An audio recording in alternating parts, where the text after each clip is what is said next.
Olá, amigos da Fergs. Continuamos aqui com o nosso bate-papo com os convidados do 10º Congresso Espírita.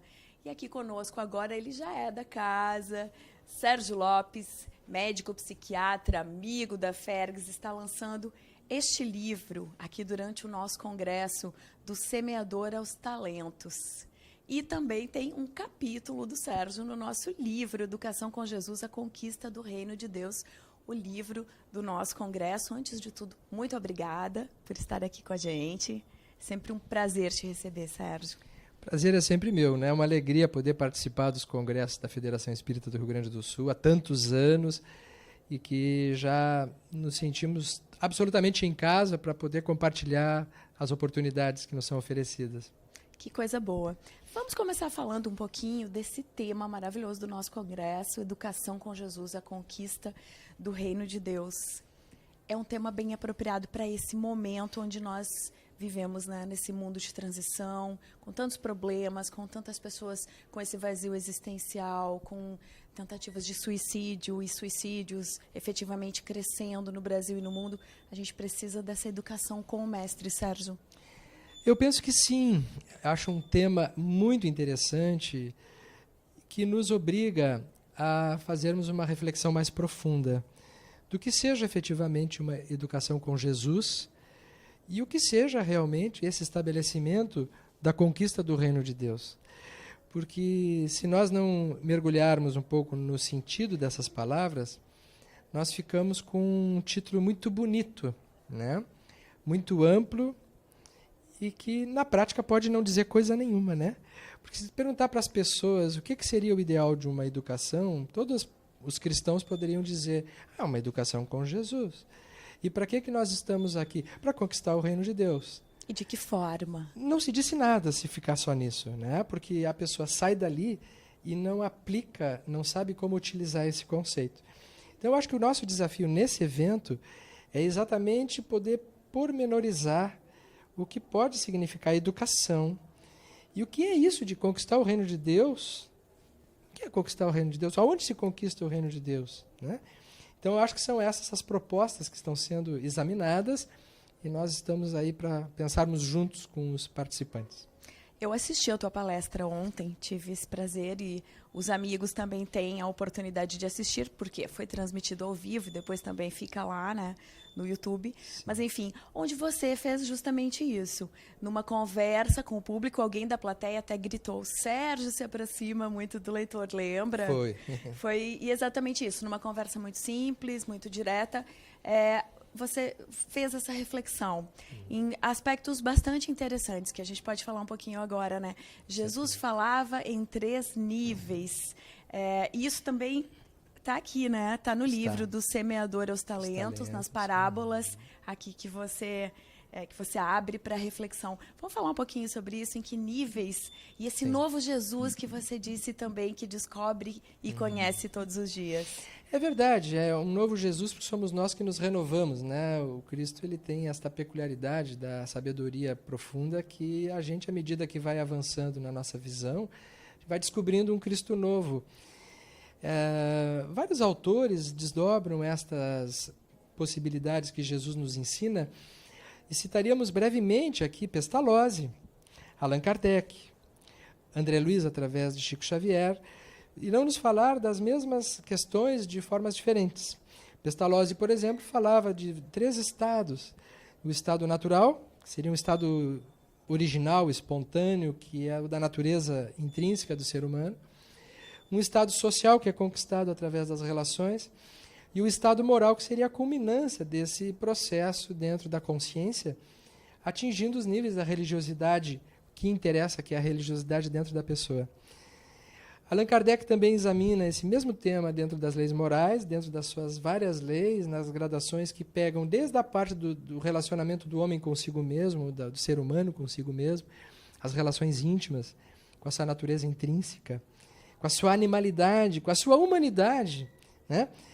E passando depois para as leis morais que falam dos relacionamentos sociais, até chegarmos lei de adoração, lei de perfeição moral, justiça, amor e caridade, que nos fala desta transcendência. André Luiz nos fala também dos 3 níveis de consciência. do cérebro inicial, intermediário e os lobos frontais. Então parece que há 3 níveis de possibilidades desta interação do ser humano consigo mesmo, com o próximo e com Deus. E quando nós voltamos a Jesus com essa referência, nós percebemos que ele fez isso o tempo todo. Porque ele se relaciona de forma muito próxima com todos, não fazendo distinção daqueles que eram considerados indivíduos de mais valor na sociedade com aqueles que eram considerados pessoas de menos valor. Pelo contrário, os de menos valor é a que ele dava mais ênfase. Prostitutas, pessoas consideradas de má vida, ele tinha muita facilidade de relacionamento. E dá a impressão, lendo o Evangelho, que ele até gostava mais desses. Porque ele se incomodava muito com os fariseus, com os doutores da lei, com aqueles religiosos da época que tinham o saber já a priori. E ele estabelece, então, pela primeira vez na história, um regime de igualdade, mostrando que ele, espírito mais perfeito entre nós, fez-se o mais humano de todos. E com isso nos ensinando que a conquista do reino de Deus é um modelo a ser seguido por ele dentro da nossa humanidade, não como uma angelitude que deve ser alcançada num salto, senão através da nossa vida comum, na proximidade das relações e no contato consigo mesmo. O exemplo que você deu ontem dessa conversa de Jesus nesse nível é o exemplo da mulher samaritana e quando ele pede água. Fala um pouquinho sobre isso, dessa Sim. conversa dele, o que ele quis dizer para ela. Pois então, os judeus não falavam com os samaritanos, né? E Jesus, nessa passagem de João, ele está indo da Judéia para a Galileia, né? E ele precisa passar pela Samaria. E no caminho ele tem sede e tem uma mulher, uma samaritana, pegando água no poço. E ele olha, me dá de beber, e ela se surpreende, mas como tu sendo judeu, te comunica com um samaritano? Então ele diz assim, se tu soubesse com quem tu está falando, e que eu posso te dar água viva. E ela se interessa, tá, mas eu quero essa água viva, porque aí nunca mais tu terá sede. Olha só, né? Quem todo dia tinha que pegar água lá, diz, não, eu quero essa água, eu quero. E quem beber dessa água nunca mais terá sede. E aí ela se interessa pelo assunto e ele diz assim, chama o teu marido, para eu me explicar sobre isso. Né? Ela diz assim, eu não tenho marido. E ele diz, então, na sabedoria dele, eu sei que tu não tens marido. Tu já tivesse 5 maridos. E atualmente o que tu está não é o teu marido. E ela olha e diz, não, mas então tu és profeta. Como quem diz, descobrisse alguma coisa muito íntima minha, né? E ele não se abala com isso. Ele continua conversando no mesmo nível, nos mostrando o quê? Só nessa passagem, que estas relações aproximam Jesus da sexualidade, do cardápio humano, das possibilidades comuns. E ele, ao mesmo tempo, diz assim, não, mas vamos aqui, ó, tem mais coisa que isso, temos uma água viva para conquistar, que é um estado de serenidade mais profundo, além deste. Se comunicando com alguém que era considerado de menor valor, que ele não faz a mínima diferença. E assim várias passagens de Jesus. Quando ele enaltece o humano, e ele não estabelece distanciamentos. Esse é o Cristo. Isso é educar, então, Sérgio. Essa a é maneira educação. como ele fez, Sim. com amor, Exato. se comunicando no mesmo nível. Tu deste um exemplo ontem sobre as crianças, né, também. Sim. Pestalozzi falava nisso, né? O Pestalozzi, à sua época, porque era muito comum a época de Pestalozzi, 1800 e pouco, né? A educação ser assim, a criança como alguém que não sabe nada e dos adultos instituindo um saber de informação, colocando de fora para dentro. E quando a criança não aprendia, com castigos, palmatória, etc., essas coisas todas. Pestalozzi diz assim, não, isso não é educar. A criança já tem um potencial natural de aprendizado, ela já é boa por natureza, dizia Pestalozzi. Né? Como muitos autores pensam, que as nossas possibilidades inatas já vêm mais ou menos como uma semente propícia a se desenvolverem conforme o território que elas caiam. E que o educador deveria ser o jardineiro, aquele que prepara o território para que essas sementes possam frutificar. Então ele dizia que a seiva da educação é o amor. E é muito lindo em Pestalozzi porque ele fala assim, que o relacionamento da educação genuíno que floresce uma criança com seus potenciais deve se assemelhar à educação que uma mãe oferece através do amor para o seu filho. Que se oferecer esse ambiente de amorosidade, as condições são propícias para o desenvolvimento. Então ele acreditava numa educação de dentro para fora. Inclusive que pudesse gerar, né, uma condição que ocasionaria mais adiante as repercussões sociais e morais. Segundo ele, a própria moral ela só irá eclodir se essas condições iniciais estiverem bem premiadas. Isso tem tudo a ver com a doutrina espírita. Não é à toa que Kardec, então, a partir daí, vai estabelecer um código a partir de Jesus e do ensinamento dos espíritos, nos orientando que o processo educativo, pedagógico verdadeiro, nasce no amor desde a infância e se consolida na família. Sérgio, falando em processo pedagógico, né, e pensando a realidade das famílias que a gente tem hoje, tá, e do mundo hoje, com e cada vez mais famílias que se formam novas famílias, que se desfazem e formam novas famílias, ou famílias que se desfazem e não são felizes nesse refazimento, mães que ficam ou pais que não conseguem se refazer e o outro cônjuge acaba se refazendo, filhos que transitam com enteados, com filhos do filho do marido da minha mãe, ou criados por avós, enfim, crianças que acabam sendo orientadas não apenas por um casal, pai ou mãe ou avô, mas pelo tio, pela tia, pela madrasta, pelo padrasto, pelo vizinho. Pelos avós. Pelos avós, muito pelos avós.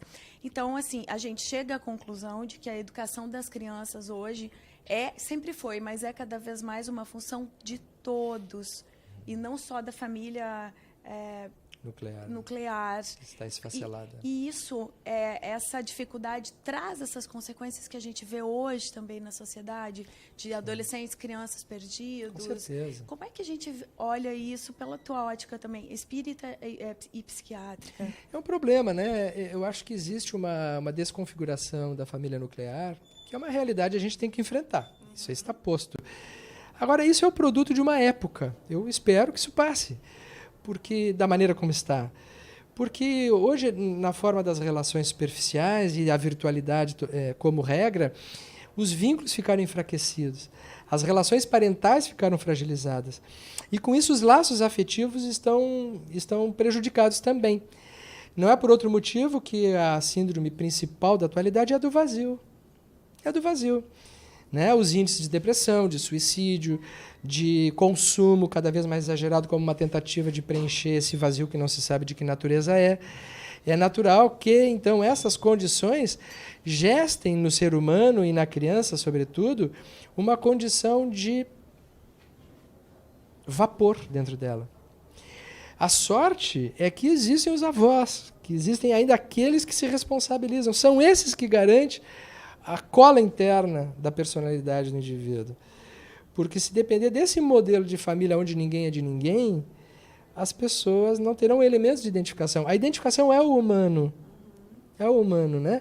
A comunicação virtual, ela é útil para uma série de coisas, mas ela é um fracasso sob o ponto de vista do estabelecimento de vínculos. As pessoas têm centenas e milhares de amigos e não têm nenhum. Porque as relações verdadeiras se dão na concretude, na proximidade dos vínculos. Diríamos como espíritas assim que a virtualidade, hoje que está sendo ocupada no espaço dos relacionamentos efetivos e afetivos, ela é uma tentativa de preencher o grande vazio que assola o ser humano. Né? As crianças principalmente. Crianças com tablet na mão aos 2 anos de idade. Tentando uma substituição dos pais. Não tem como substituir pais com 2 anos de idade. Tem que ter pais ou alguém que faça essa função, né? Mas isso também cria novos laços, e a gente sabe daquela questão, né, que muitas vezes a nossa família biológica, sanguínea, não é a nossa família espiritual. Isso cria novos laços, muitas vezes recria ou reaproxima espíritos que vêm em situações diferentes, porque existem situações de muito amor, né, entre padrastos, enteados, madrastas, enteados, estou falando por mim nesse caso. Claro, e isso é muito rico também, e também é educar, né, também faz parte. Porque aí é o conceito de família espiritual, porque muitas vezes a família espiritual ela virá não exatamente através da consanguinidade, ela não vai se estabelecer pelos laços biológicos. Se tu cai lá numa relação de segundo momento, vamos dizer, dos pais biológicos, e ali tu estabelece um laço afetivo. O Espiritismo explica que esses laços são os laços pela família espiritual. Bom, mas essa é a família, né? Mas tem que ter alguém. Seja um padrasto, uma madrasta, um amigo, por onde for, mas tem que ter uma ligação genuína. Né? Porque se não acontecer isso, gera então um estado de errância, né? A pessoa permanece com o Espiritismo, tem esse termo, espíritos errantes. Hoje nós temos seres humanos errantes. Os errantes estão todos encarnados, né? Então, acho que sim, né? As relações, elas não necessariamente precisam ser familiares consanguíneas, mas elas precisam ser de vínculos fortes.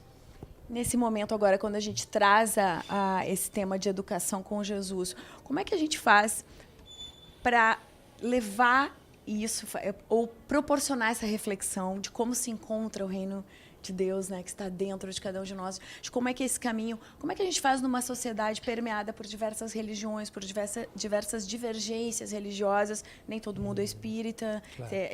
Como é que se faz isso no nosso ambiente de trabalho ou em outros lugares quando não estamos assim cercados, por exemplo, de apenas amigos espíritas, e levar essa mensagem para todos? Sendo pessoas decentes. Eu acho que a denominação que a gente usa é mais para a nossa compreensão aqui.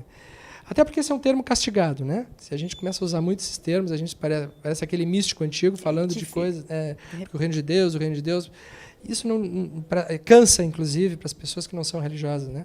Porque fica parecendo uma catequese que não convém, nem a nós. Muitas vezes a gente usa termos viciados já. Então, acho que não é na palavra, não é na denominação que nós estamos nos prendendo. Nós estamos tentando alcançar uma compreensão no nível do comportamento, do ser, né? Dos vínculos, dos relacionamentos, né? Nos tornando pessoas melhores, mais autênticas, mais verdadeiras, mais próximas, aonde a gente possa realmente se sentir feliz, ter prazer na existência, criar laços genuínos, valorizar aquilo que realmente seja importante, as coisas que são dignas de serem aproveitadas na nossa existência e, sobretudo, na nossa ótica espírita, cultivar valores espirituais junto com tudo isso, né? Os valores da oração, da prece, da reflexão, da meditação, o desenvolvimento das virtudes como prática contínua no exercício da nossa evolução. E na convivência nós refletimos isso. Como? Através dos vínculos verdadeiros que nós estabelecemos, né? E da pessoa que nós vamos nos tornando à medida que também aproveitando na convivência com o outro uma oportunidade para crescer. Para a gente encerrar, tudo que você dizia ontem, né, que Jesus se comunica conosco na nossa humanidade, ele entende, ele é o governador do planeta, ele entende o nosso nível de evolução, mas ele conhece a nossa potencialidade, né, e ele aposta na gente. Parece que sim, ele não desistiu de nós ainda. Parece que ele está ainda muito interessado em nós, né? Por tudo quanto de oportunidades que nos surgem e de momentos que a gente sente vivamente que a espiritualidade está sempre reservando para nós momentos que são ricos e valiosos. A gente tem a certeza que esse Cristo amigo, irmão maior, está muito interessado em nós, nunca desistiu e nos espera realmente para que a gente possa ser um parceiro dele no caminho da espiritualidade. Sérgio, muito obrigada. Eu que agradeço. Parabéns pela palestra, pelo livro, obrigada por estar conosco aqui. Nós vamos continuar conversando com os convidados do nosso 10º Congresso Espírita. Acompanhe todas as notícias do Congresso aqui no YouTube e também nas nossas redes sociais. O endereço já aí no vídeo para você.